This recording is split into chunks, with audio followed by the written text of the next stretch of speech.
Per molti commercianti il venerdì nero degli sconti confermati in Italia per il 27 di novembre potrebbe essere una grande occasione.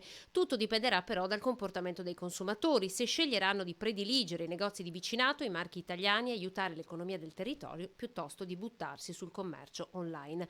L'appello arriva dalla Regione Veneto che ha in mano i dati più freschi sull'andamento del mercato del lavoro. Guardate che parimenti abbiamo 45.000 posti di lavoro in Veneto che sono cancellati.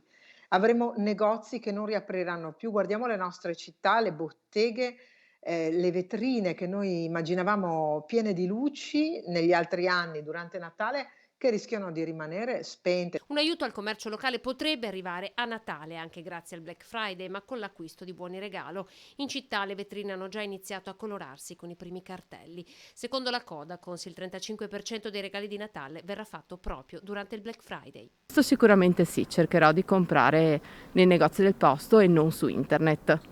Questo è un buon proposito. Già di mio preferivo sempre il negozio tradizionale rispetto all'online, quindi anche quest'anno a maggior ragione secondo me bisogna sostenere il commercio locale, quindi speriamo poi sia tutto aperto. Noi puntiamo sui negozi fisici, poi so che la maggior parte comunque punta solo su online, solo che è anche un piacere uscire e stare fuori. Abbigliamento per lo più, pantaloni, giacche, cappelli. Noi giovani cerchiamo di alternare il fatto di fare shopping online con quello fisico. Trovo giusto che, insomma, i negozi lavorino un pochino. Penso che non ne approfitterò perché è un momento un po' duro, ho 2 bambini, quindi comprerò qualcosina, ma non tantissimo.